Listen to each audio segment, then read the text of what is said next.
It's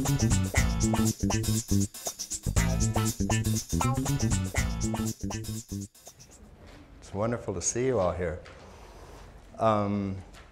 First of all, and I'm very serious about this, it's a genuine honor to be part of this group, because this is literally the first gathering of a authentically integral approach to therapy. And there have been a lot of preliminary versions of an integral psychotherapy. All of them are important. This is not the last word in integral therapy. I think it is the first genuine word. I think it's the first time in the past 30 years of the human potential movement that enough material has come together where we can actually start to talk about doing integral therapy and actually have some validity to that statement. So I see this as a very pioneering, opening move, but for just that reason, very historical for many reasons. I myself look at this gathering not so much as we have some information that we want to impart to you, but that we want to bring you up to speed to where we are, and then all of us constitute the first learning community of an integral therapeutic process. So under those circumstances, we're all going to have a way to have an online presence, an online communication, and all sorts of knowledge exchange, information, ways to do everything from tracking case histories with various clients to our own growth and development, to how this fits in with an ITP, an integral transformative practice. What's the relation between integral psychotherapy and an integral transformative practice? There are many, many similarities, some important differences. Most people that go to an integral transformative practice go there because they want to be there. Most people that go to a psychotherapist go there because they don't. So there are lots of other differences and similarities, and we'll talk about those. But the important thing is that this really, because we have an integral framework, and again, not a finished product, but the first framework we think covers enough bases to genuinely be called integral. Because it's a Model T, really. In terms of automobiles, what we've got here is a Model T, an early Ford Model T. But that's extraordinary, because that means that we can actually take it out, start driving it around, get traction, and start to do really an enormous amount of good for communities, for individual people coming to us for help, and just for the greater common good as well. And in addition, for our own growth and development. So I really see this as the launching of a learning community that's going to continue. And I think it's really going to be rather extraordinary. So we've got this this week structured to try and cover as many bases as possible, both in getting feedback from you, what we can learn from you, telling you what we know up to this point. So we're trying to get everybody up on the same page, basically. And then as experiential exercises, as well as some theoretical stuff. Most of you know a whole lot of the theory, but we're going to cover some of those bases anyway. If we're giving an amount of information that you already know, give us the feedback on that. We also, but if there's stuff you want to go into in more detail, then let us know about that as well. Generally, what these 2-hour sessions or so with me, what these are is kind of a catch-all.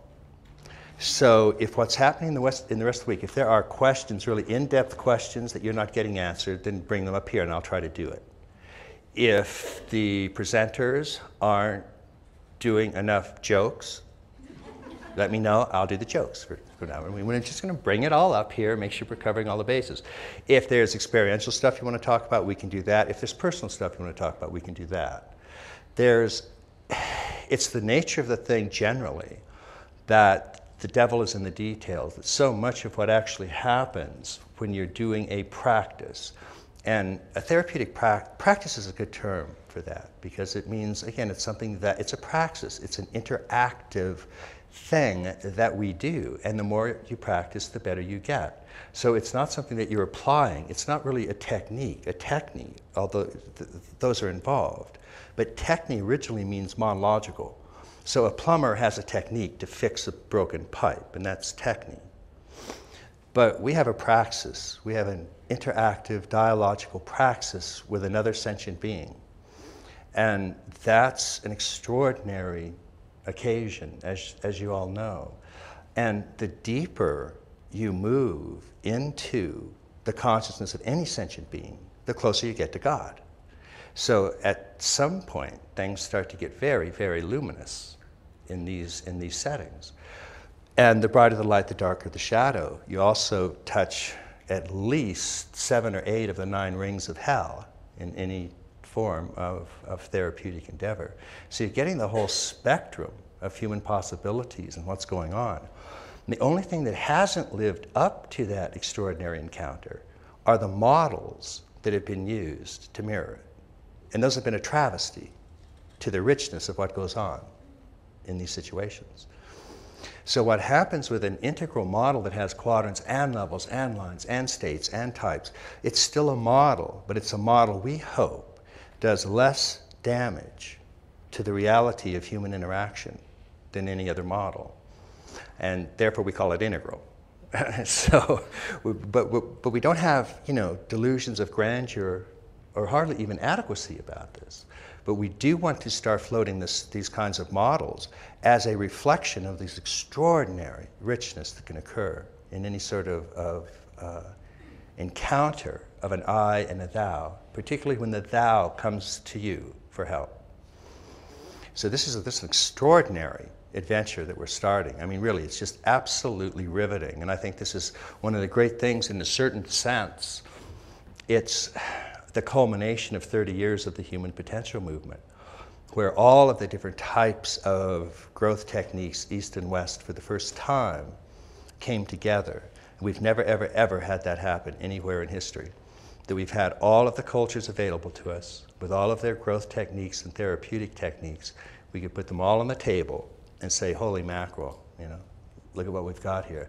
Now, how can we fashion some form of comprehensive model that will help us in the therapeutic relation, but also in the world at large, in terms of helping growth and development and the greater social and common good.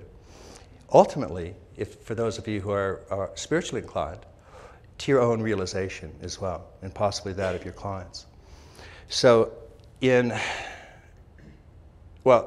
that's why I'm honored to be here with this launch, because it really is a launch. It's the first time this kind of thing has happened. It's the first time we've done it, this specific type of gathering with professionals, and it's going to be the first of many. And what I really hope is that all of you will continue to stay in touch, particularly through Integral University Online, when we get that up and running, because we need feedback. We need everybody out in the field trying these different approaches out, saying what works, what doesn't work, this helps, this doesn't help, this is my experience, and so on, and feeding it back into this knowledge base that we're going to be generating.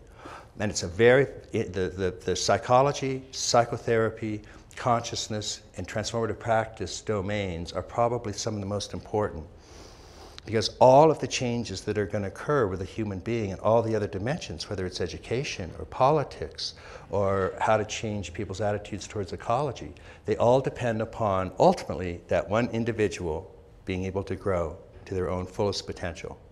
And that's really what is being pioneered in what we're doing here. So my hope is that this is a group of people that we're going to know each other for decades. And we're going to be getting this kind of feedback just going in an ongoing way. And hopefully some of you will come back and help us teach some more of these seminars yourselves.